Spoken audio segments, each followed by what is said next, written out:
नमस्कार। मैं रजनीश पचौरी आपका इस इंग्लिश चैनल पर स्वागत करता हूं और आशा करता हूं आप सभी स्वस्थ होंगे, मस्त होंगे और पढ़ाई कर रहे होंगे बराबर।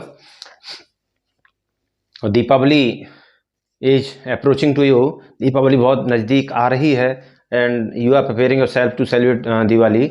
आप उसे मनाने के लिए अपने आप को तैयार कर रहे होंगे। चलिए, आप घर को डेकोरेट कर रहे होंगे, but I am giving the advice here. मैं यहाँ पर एक सलाह देना चाहूँगा। सलाह ये है कि एडवाइस आपको यही दी जा रही है कि घर आप अपना डेकोरेट करें, दैट्स गुड, अच्छी बात है, लेकिन डोंट यूज चाइनीज प्रोडक्ट। जो भी चाइना के जो प्रोडक्ट हैं, जो भी आपके सजावट के लिए जो आते हैं मार्केट में, मैं तो यही कहूँगा उसे आप अपना आधार न बनाएं घर को डेकोरेट करने के लिए। We should use Indian product to decorate the house and rooms. चलिए आगे हम बात करेंगे। This is not my point actually. We are going to discuss about present continuous again, but topic is different. In the last class we have discussed about present continuous affirmative called positive। यानी पिछली class में हमने present continuous का affirmative के बारे में बात की थी, जिसे प्रोग्रेसिव या आप कह सकते हैं पॉजिटिव सेंटेंस, जिसके बारे में हम बात करने जा रहे थे। आज वही टॉपिक दोबारा से है, लेकिन टॉपिक है आज नेगेटिव।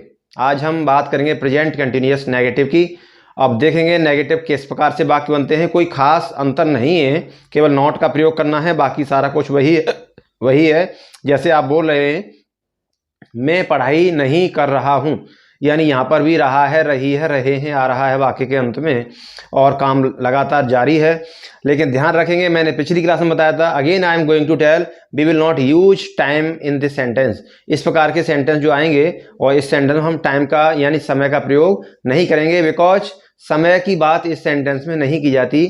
यहाँ पर समय का कोई वर्णन नहीं होता है। सेंटेंस इज सिंपल बनेगा नेगेटिव में, मैं विद्यालय नहीं जा रहा हूँ। तो यहाँ पर किस समय की बात चल रही है, ये काम क्या है, ऐसा कोई टॉपिक यहाँ पर नहीं होगा। समय की बात हम इस सेंटेंस में नहीं करेंगे। देखिए बाकी पहचान मैं पहले से आपको बता चुका हूँ, फिर मैंने लिख दिया है। वाक्यों की क्रिया के अंत में रहा है, रही है, रहे, ये आदि शब्द आते हैं, ये है।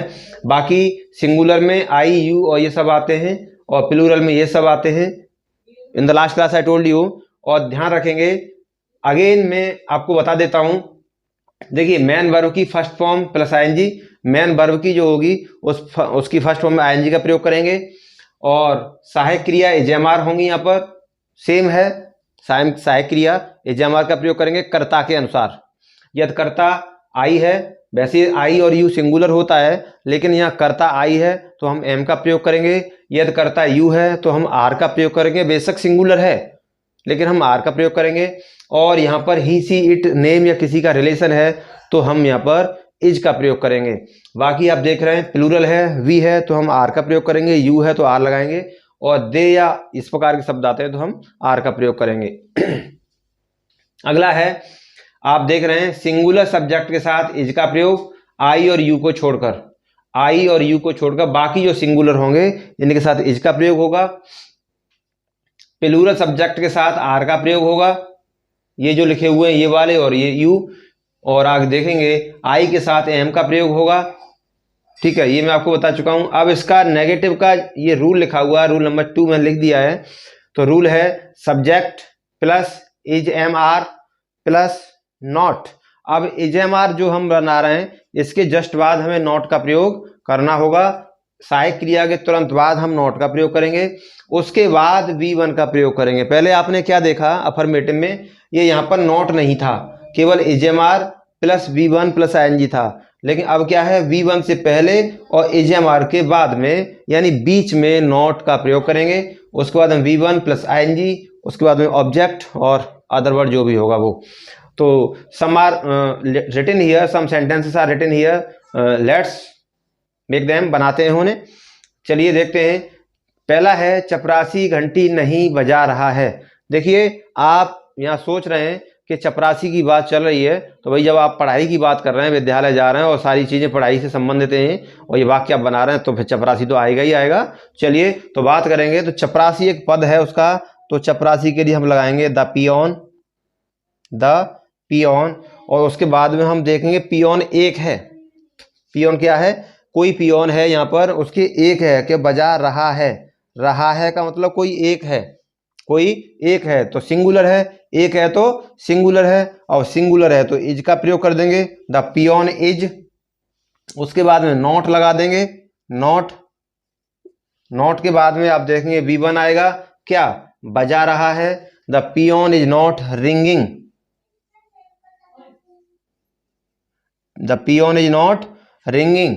अब क्या बजा रहा है वो हम अदर वर्ड में ले लेंगे, ऑब्जेक्ट में क्या बजा रहा है? Bell. The peon is not ringing the bell. ये बन गया वाक्य नेगेटिव का। दूसरा है राम मुझे नहीं बुला रहा है। देखिए नेम आ गया और नेम भी एक आया है, तो आप देखेंगे राम मुझे नहीं बुला रहा है, तो आप बनाएंगे राम सब्जेक्ट, उसके बाद में नाम आ गया तो इज आएगा, राम इज। उसके बाद में नॉट लगाएंगे, राम इज नॉट।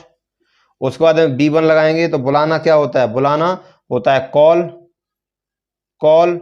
और इसमें क्या लगा देंगे? ING। तो चलिए ING लगा दिया, राम इज नॉट कॉलिंग, और ऑब्जेक्ट में आ जाएगा मी, मुझे, यानी राम मुझे नहीं बुला रहा है।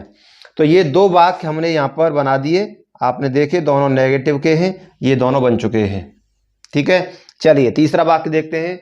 जज साहब मुकदमे की सुनवाई नहीं कर रहे हैं, यानी आपका कोई मुकदमा चल रहा है कोर्ट में और जज साहब उसकी सुनवाई नहीं कर रहे हैं। तो देखिए जज यहाँ पर एक पद का नाम है ना, एक डेजिग्नेशन है, तो आप यहाँ पर बनाएंगे द जज,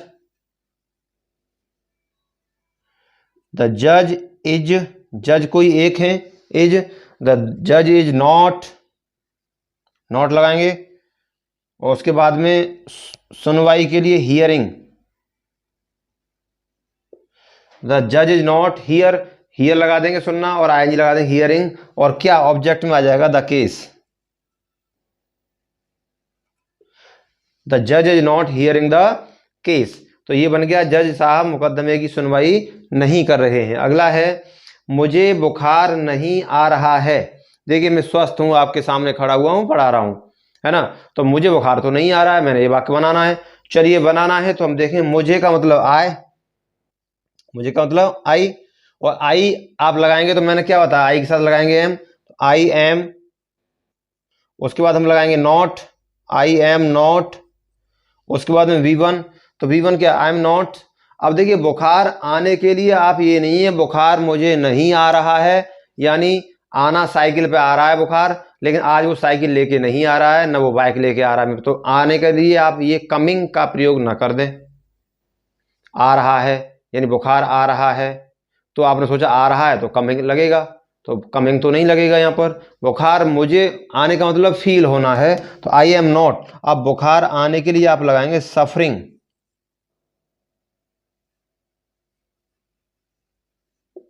SUFFERING। देखिए सफर मीन्स क्या होता है? सफर एक शब्द होता है, सफर मीन्स होता है परेशानी, समस्या। कहते हैं ना, आज में जैसे कहीं जा रहे होते हो आप, तो आप कहते हो, बोला फोन आया, हाँ भाई कहाँ पर हो? बोला आज मैं सफ़र में हूँ, बाद में बात करता हूँ, सफ़र में हूँ। देखिए सफ़र में जब जाते हैं तो वो भी एक सफ़र होता है। तो जब भी हम कहीं भी जाते हैं बस में बैठ के किसी भी वाहन से, तो परेशानी तो होती है, आराम तो होता नहीं। ऐसा तो नहीं है कि हम आराम से लेटे हुए हैं, AC चल रहा है और कोई दिक्कत नहीं है, टांगे लाने की भी जरूरत नहीं पड़ रही है, तो वहाँ तो समस्या है। और बस में, ट्रेन में तो खासी समस्या होती है, थोड़ा इधर खिसक जा, थोड़ा इधर खिसक जा, तो ये खिसका खिसकी में थोड़ा टेक के भी बैठना पड़ता है आधा हिस्सा, तो समस्या तो होती है, तो वो सफ़र भी होता है, तो उस वही समस्या को सफ़र कहते हैं। तो यहाँ पर बुखार आ रहा है, ये भी एक समस्या है ना। I am suffering from, I am suffering from क्या? Fever. I am suffering from fever, मुझे बुखार नहीं आ रहा। I am not suffering from fever, मुझे बुखार नहीं आ रहा है। आगे है तुम हमारी सहायता नहीं कर रहे हो। कौन नहीं कर रहे हो? या तो ये वाले तुम है या ये वाले तुम है, कोई से भी हो, सिंगुलर हो या तुम प्लूरल हो, आर का प्रयोग करेंगे ही करेंगे। तो आप बनाएंगे यहाँ पर यू आर, उसके बाद नॉट, उसके बाद में V1, और V1 क्या है? सहायता करना, सहायता करना, यू आर नॉट हेल्प, और आईएनजी लगा देंगे, यू आर नॉट हेल्पिंग, और किसकी, हमारी, हमारी आपका हो गया object, you are not helping us, you are not helping us. तो इस प्रकार से हमने ये नेगेटिव वाक्य बनाए। देखिए कुछ नहीं है, अफर्मेटिव नेगेटिव में बस इतना अंतर है कि यहाँ V1 आईएनजी है और एजेएमआर है, ये नॉट नहीं है अफर्मेटिव में। तो हमने क्या किया, एजेएमआर V1 आईएनजी के बीच में हमने नॉट लगा दिया, बाकी सब कुछ है सेम है, ये सब कुछ सेम है। तो ये हमारा नेगेटिव का पोर्शन था। पिछली क्लास में हमने अफर्मेटिव किया एंड आज हमने नेगेटिव को कंप्लीट किया। और मैं समझ रहा हूं कि इस प्रकार के वाक्य आते हैं, बस कुछ नहीं है, कर्ता क्रिया कर्म वाक्य बनता है नरम। पहले कर्ता लगाइए, कर्ता के अनुसार क्रिया कौन सी है वो लगाइए, और क्रिया के बाद में कर्म लगा दीजिए ऑब्जेक्ट, और बीच में सब्जेक्ट के अनुसार आप सहायक क्रियाओं का प्रयोग कर दीजिए, नॉट है तो नॉट लगा दीजिए। कितना इजी है। देखिए हम सोचते हैं English is bugbear to us, English हमारे लिए हुआ है, but I don't think so, मैं ऐसा तो नहीं सोचता हूँ।